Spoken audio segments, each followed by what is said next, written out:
So as always, I seem to be looking at different deals popping up, and we've got some people are reaching out to and see what we're talking about here. They're jumping in and saying, "Hey, this is something I should jump into." So, which is something I appreciate because there are still freaking deals out there. Looking at one right now in Arkansas, guys.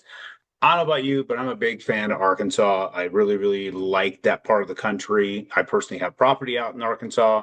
Um, but this particular one, it's a well, let's take a look just for the heck of it. Let me just show you what this place looks like as before I start to talk about it. So pretty good shape. In fact, there's going to be some renovation being done to it. The renovation cost that they're looking at is just right around that 30 grand mark, just under 30,000 to get that done. So when you're talking about their prices, it's probably saving 8,000. I'm guessing, right?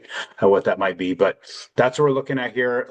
Brick house with a garage for rental, which is a pretty big deal. We see a lot of them where those, you have carports or whatever. So a garage on that is definitely helpful. So we're looking at at a decent little place there. I think it's like a 3 bedroom, 2 bath, as I understand.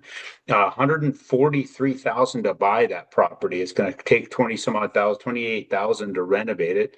What we're looking at is a total cost to get into this thing. It's about 171, 175 from what I'm looking at here. But the value, just back in the napkin math, I'm talking to people about this, about $199,000 house.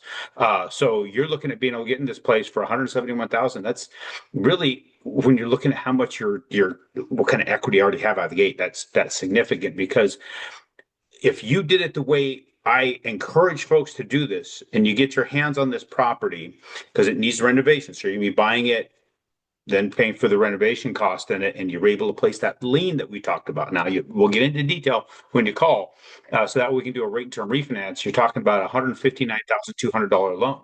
That means your total in on this thing, by the time it's all said and done, when you work this structure that we got, this armored equity structure, you're looking at $11,975 in this deal. So let's get your calculator out. $11,975 is what you would have in this transaction. So you take 11,795. That's your down payment basically, and you have a $199,000 property. You're looking at that's 5.9%. So 6% is your basically what you're leaving down in the thing. 6% down is what this be. If you go about it the right way, you're not just going in there putting a down payment and financing the rest of it. This is going at a specific structure. So with that specific structure, you're getting in with 6% down basically on an investment property, or 6% invested into the equity. And then you have your costs. So all in on that, you're probably 23,975. So where does that put you? So at 23,975 after all costs and all that kind of situation, with the way we're talking about it, and you divide that into your 199,000, so that puts you at a 12.0%. Think about that. You're 12% in the deal between costs and down payment on basically a $200,000 asset. We'll round up, so 199 grand. So if you have just tenants staying in that house, that's a great house. It's a brick home with a garage, for crap's sake.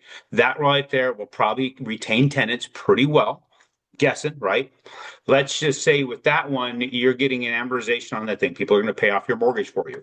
As they're paying your mortgage, your tenants will do over the years. That's averaging $5,307 a year over 30 years. That's 22% on your investment of what did you have into this deal? Total in 23,975. So do that math.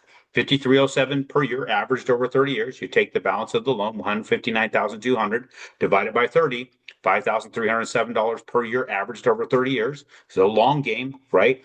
Divide that into what you've invested, which is 23,975. Again, that's rounded. You're going to be looking at 22%. Now, let's say you appreciate only at 2%.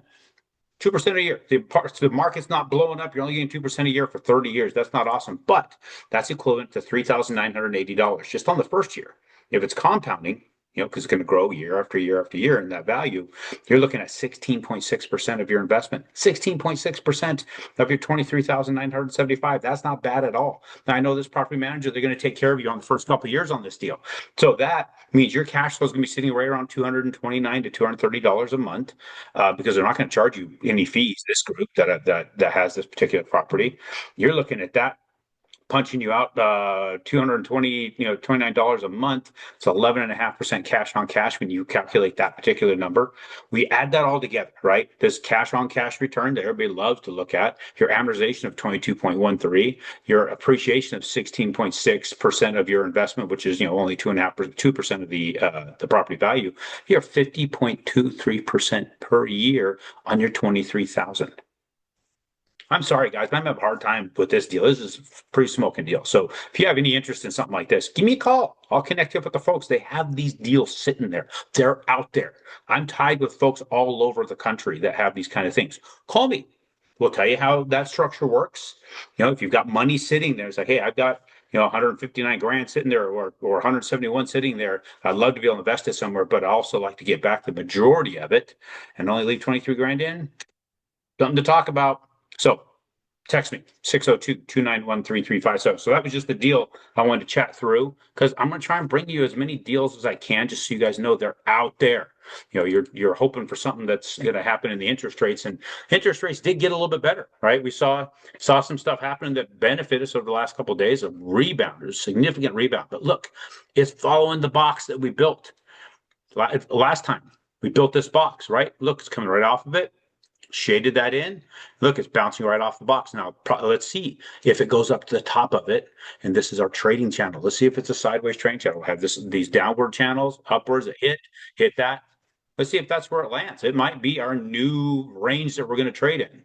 So if that's the case, we at least have an idea of where we're landing as far as rates are concerned. Right now, as far as today, we have no news today. Yesterday I had leading indicators, not a big market mover. Apparently it moved something, right? We had some sort of movement yesterday as a result of it. But today, pretty quiet news. I haven't seen what's driving this. I'm going to have to find that out. Probably report back on Friday. But later in the week, existing home sales, they have an impact on things. Initial claims, continuing claims. So what's happening in the job market, that's always driving it. Durable orders, that's going to say what people are spending money on. So that's it's anticipated to be down, actually. Durable orders are looking to be down comparatively to what it was. And they're looking at initial claims to be up and continuing claims. We'll find out where that lands. So that's where we are right now. That's the market as it sits today. But deals, guys, deals are there. This one's a smoking one. There's other ones sitting there. If you end up having to be a backup on this one, but let me know. Text me.